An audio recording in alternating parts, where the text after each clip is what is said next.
दोस्तों नमस्कार। डर तो है और यह डर आरएसएस के भीतर है। आरएसएस को डर इसलिए नहीं है कि सामाजिक सांस्कृतिक संगठन के तौर पर इस देश में जिन मुद्दों के आश्रय राजनीतिक लकीर खींची गई वह राजनीतिक लकीर अधूरी है, बिल्कुल नहीं। इस दौर में उनके अपने प्रचारक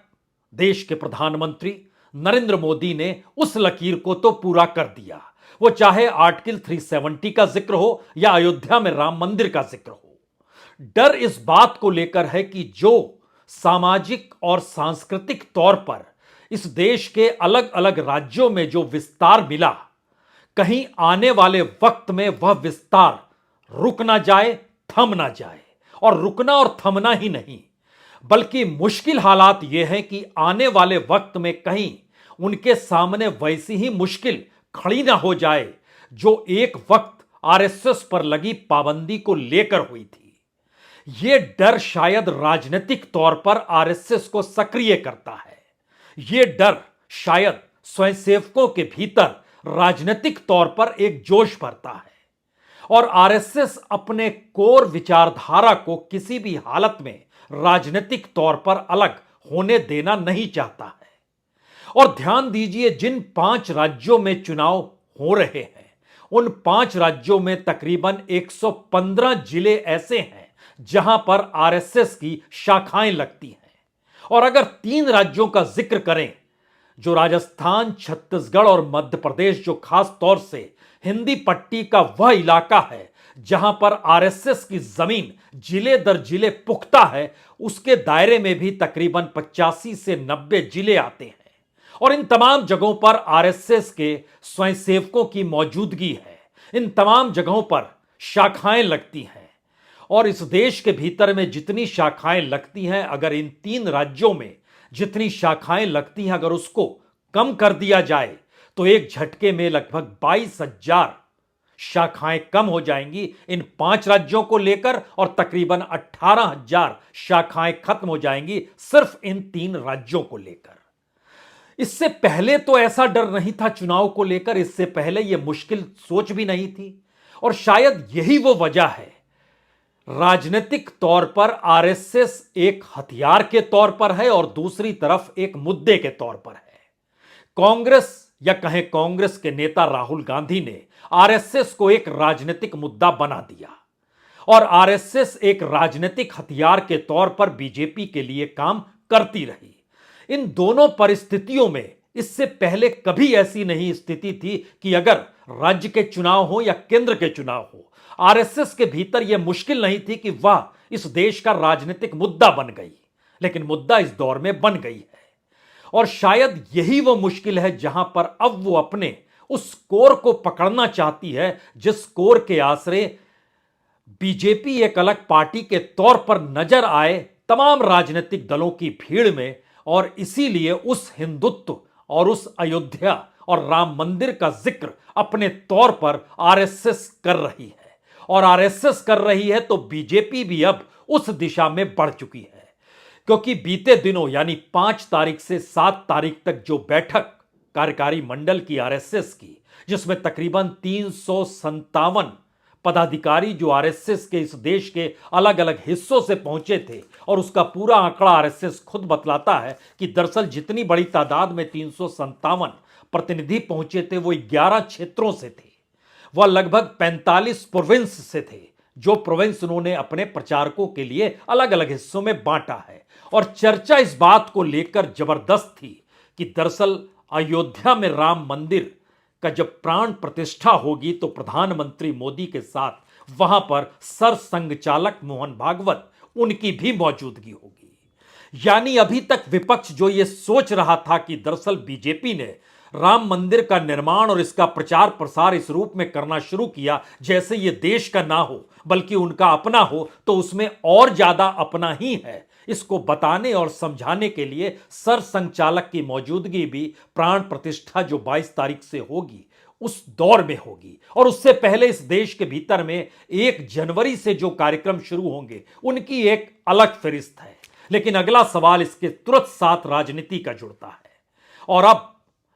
प्रधानमंत्री मोदी कहें, आरएसएस के प्रचारक के तौर पर आप देखना चाहते हैं देखें, या फिर चुनाव के दौर में तमाम मुद्दों के दौर से हटते हुए एक क्षण में अब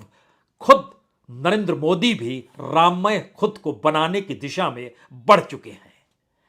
कैसे कैसे किन किन परिस्थितियों में आरएसएस को लग रहा है संकट है, कैसे कैसे किन परिस्थितियों में बीजेपी को लगने लगा है अब जाति की राजनीति से काम नहीं चलेगा, कोर इशू पर लौटना होगा जो हिंदुत्व से जुड़ा हुआ है। और कैसे कैसे इस दौर में एकमात्र हिंदुत्व का ही वो राग है जो पूरी बीजेपी को एकजुट रख सकता है या संघ के भीतर से उठते सवालों को भी रोक सकता है। और आखिरी सवाल जो उठ के इस दौर में आ रहा है कि अगर अपने कोर इशू से भटक गए और चुनाव हार गए तो उसके बाद कुछ भी नहीं बचेगा। जो कुछ भी नहीं बचेगा इसका मतलब क्या है, इसे समझने से पहले प्रधानमंत्री का आज का वो भाषण का हिस्सा जरूर सुनिए, क्योंकि एक तरफ योगी अयोध्या में अपनी कैबिनेट लगाकर बैठे थे, 18 कैबिनेट मिनिस्टर्स की मौजूदगी वहां पर थी, अलग अलग तरीके से प्रस्ताव पास हो रहे थे, लेकिन इसी दौर में कौन सा भाषण किन शब्दों के जरिए और अयोध्या और मंदिर को क्यों याद इस रूप में किया जा रहा था, एक चुनावी रैली में इसका जिक्र होगा, लेकिन पहले सुना जाए इसे। आजकल मैं जहां भी जाता हूं वहां अयोध्या में बन रहे प्रभु राम के भव्य मंदिर की चर्चा चलती है। पूरे देश में खुशी की लहर है। सौभाग्य से भरे इस पावन कालखंड में मेरे मन में एक बात बार बार आती है। मैं स्वयं सोचता रहता हूं और जो बड़ों से सुना हुआ है वो बात हर पल मेरे कान में गूंजती रहती है, मेरे मन को आंदोलित करती रहती है और मुझे तेज गति से दौड़ने की प्रेरणा देती है। और वो बार बार मैं उसका स्मरण करता हूं जहां कहा गया है, राम काज किने बिनु मोहि कहां विश्राम। तो अयोध्या और राम मंदिर चुनाव में लौट आया है, और लौटने का मतलब यह नहीं है कि बीजेपी को लग रहा है कि वह चुनाव कैसे जीतेगी। इसके लौटने का मतलब यह भी है कि भुज में जो अखिल भारतीय कार्यकारी मंडल की बैठक हुई, जिसमें बड़ी तादाद में संघ के पदाधिकारियों की मौजूदगी थी, जिसमें विश्व हिंदू परिषद भी था, जिसमें बीजेपी के नेता भी थे, जिसमें एबीवीपी के नेता भी थे, जिसमें भारतीय मजदूर संघ के नेता भी थे, जिसमें भारतीय किसान संघ के नेता भी थे, जिसमें आदिवासी कल्याण आश्रम से जुड़े नेताओं की भी मौजूदगी थी, स्वयंसेवकों की मौजूदगी थी। लेकिन हर के जहन में 2-3 सवाल बहुत साफ थे। 100 बरस आरएसएस के होने जा रहे हैं, 100 बरस के मौके पर सत्ता गंवानी नहीं है। 100 बरस के मौके पर सत्ता अगर चली गई तो मुश्किल हालात राजनीतिक तौर पर उनके सामने खड़े हो जाएंगे, और जिस सामाजिक और सांस्कृतिक संगठन का राग वो अलापते हैं और लगातार कहते हैं और विपक्ष उसे खारिज करता है, ये कहते हुए कि दरअसल इनकी पूरी गतिविधियां राजनीतिक तौर पर हैं, तो चुनावी हार के बाद इस देश के भीतर में जो खटास सत्ता और विपक्ष को लेकर है, उसके बीच में अगर मुद्दा आरएसएस है तो इनके लिए मुश्किल हो जाएगी। और शायद इसीलिए राष्ट्रीय विकास, सामाजिक सद्भाव और ग्रामीण विकास, इन 3 चीजों को इस बैठक का हिस्सा बनाया गया।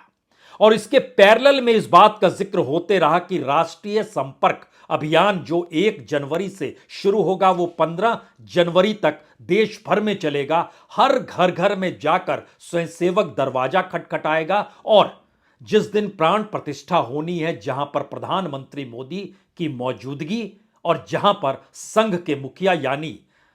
सरसंघ चालक मोहन भागवत की मौजूदगी होगी और तमाम विश्व हिंदू परिषद के नेताओं की मौजूदगी होगी, वो सभी मौजूदगी के साथ राम मंदिर में प्राण प्रतिष्ठा के वक्त में इस देश के भीतर में संघ को लेकर हर कोई अपने आप को जागृत महसूस करे, और इस महसूस को कराने के लिए यह राष्ट्रीय अभियान है। और उस कड़ी में मौजूदा वक्त की राजनीति को समझिए। अगर इन 3 राज्य जो हिंदी पट्टी के 3 राज्य हैं, तीनों राज्यों में अगर कांग्रेस जीत जाती है तो इसका सीधा असर उत्तर प्रदेश में पड़ेगा, और उत्तर प्रदेश में अगर असर पड़ गया तो एक झटके में संघ के सामने ऐसी मुश्किल होगी जो कि 1989 से पहले जब मंडल और कमंडल का पूरा राजनीतिक द्वंद्व चल रहा था, उससे भी बुरी स्थिति में आकर चीजें खड़ी हो जाएंगी। क्योंकि उस दौर में यह भी कहा जाता है कि संघ को लेकर संघ के भीतर, बीजेपी को लेकर बीजेपी के भीतर बहुत सारे सवाल थे। तब अयोध्या आंदोलन की शुरुआत इस रूप में की गई जिसमें रथ यात्रा निकाली गई और अडवाणी जी उस पर सवार हुए, और इसी दौर में मंडल की राजनीति को भी उस दौर में वीपी सिंह ने जोड़ दिया। और ध्यान दीजिए,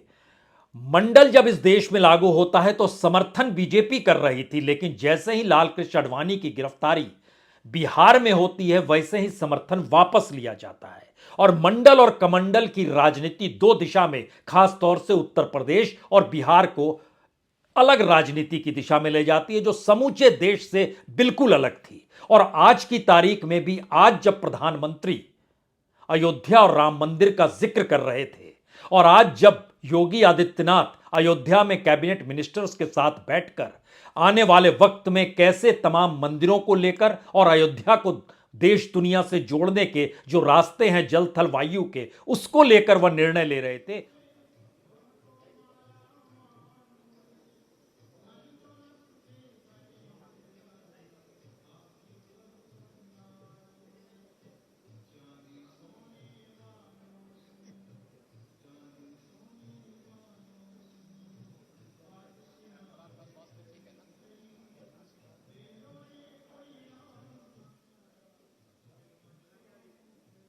उसी वक्त बिहार में आरक्षण 75% कर दिया गया।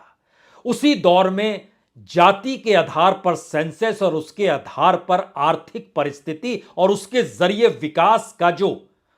मंत्र अपने तौर पर नीतीश कुमार ने वहां से देना चाहा, उसका मतलब यही था कि हम बहुत गरीब हैं, बिहार बहुत गरीब है, इसको आप विशेष राज्य का दर्जा दीजिए, और हम जिस रास्ते सामाजिक न्याय को ले जाना चाहते हैं उस सामाजिक न्याय के रास्ते में यह जो परिस्थिति रहती है, जो कमंडल की रहती है, वो बार बार कहीं ना कहीं चोट पहुंचाती है। यह शब्द ना हो, लेकिन मौन रूप से एक लड़ाई राजनीतिक तौर पर इस देश में अब भी मंडल कमंडल की चल रही है,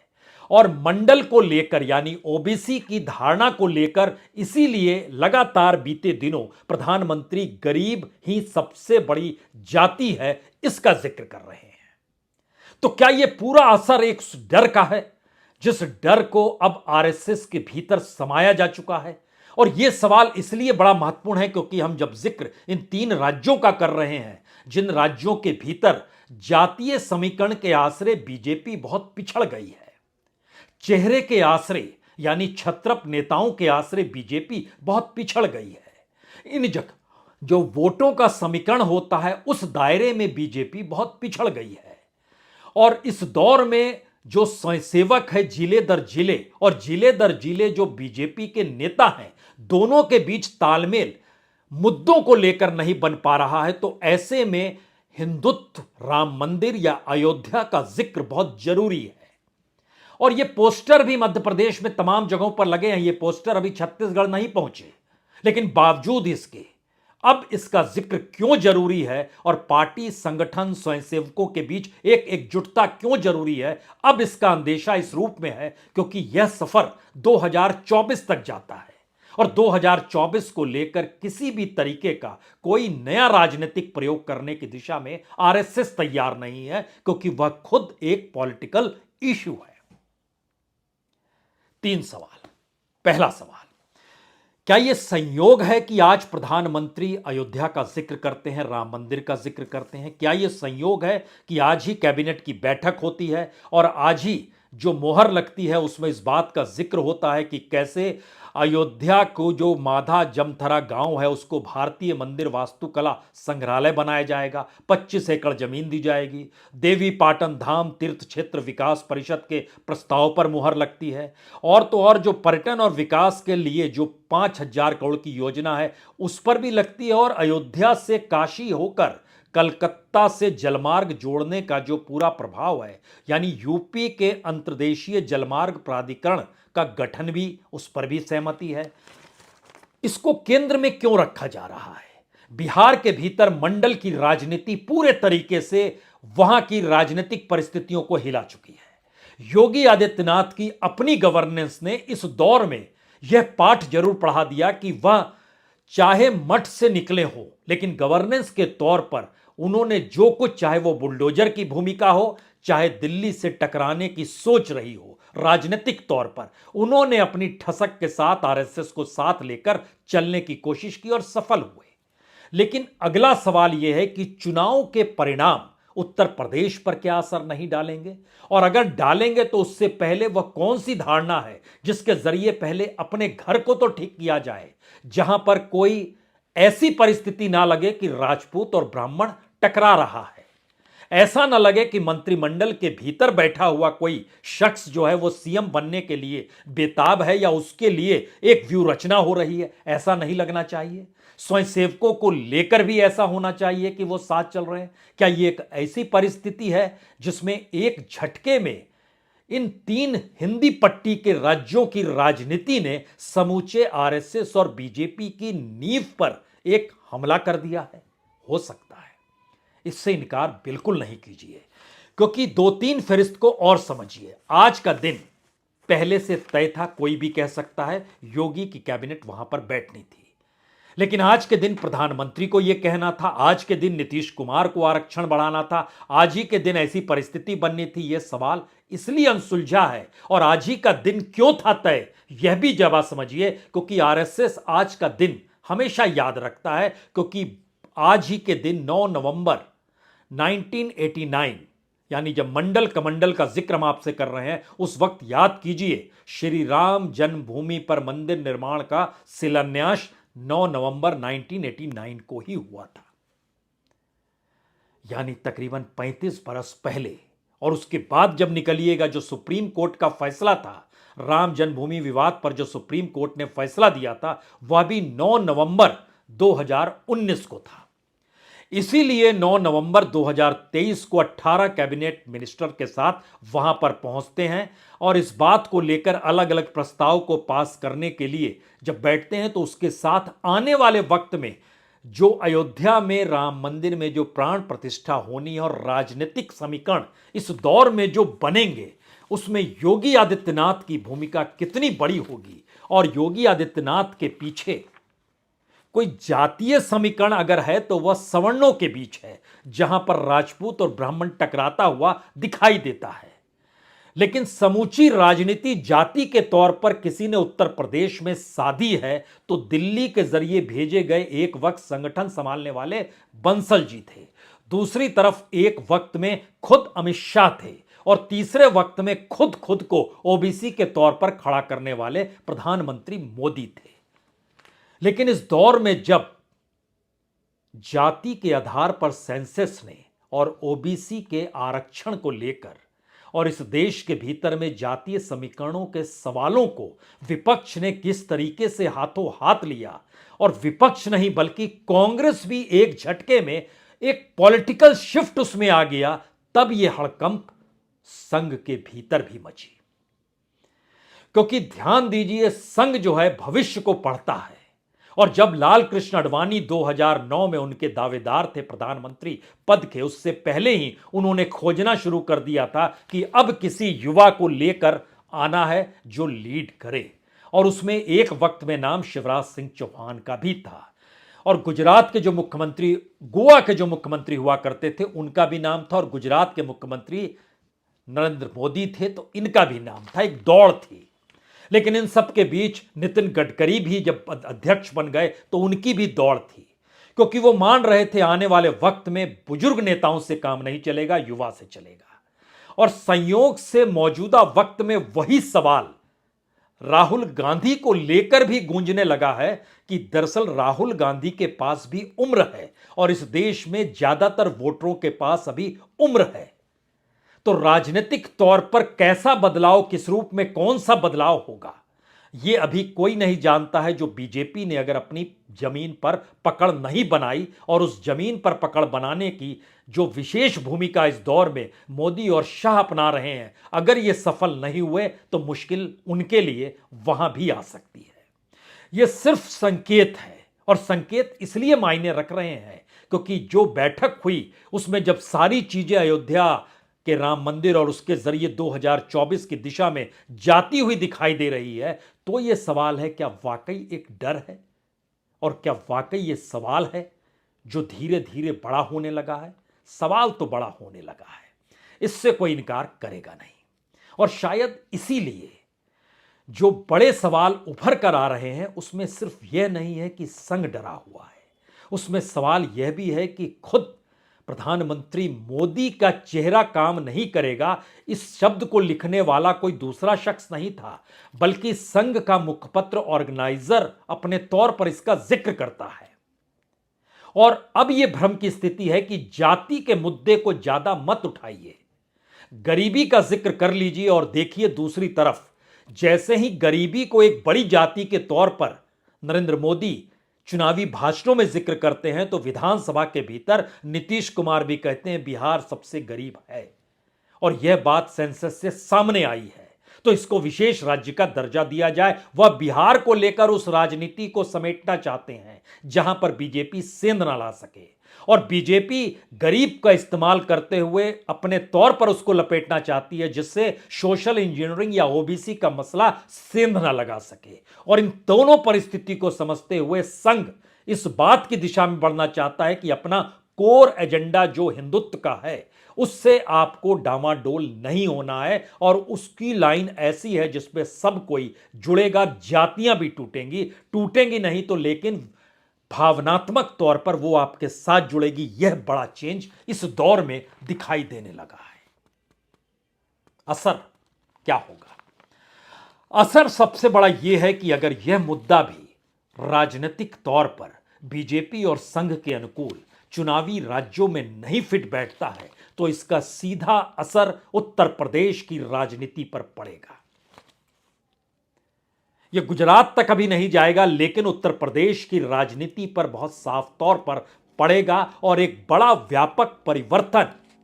समाजवादी पार्टी के भीतर भी नजर आएगा। जो अभी तक थोड़ी सी हल्की महसूस अपने आप को राजनीतिक तौर पर बीजेपी संघ या मोदी को लेकर लगती है,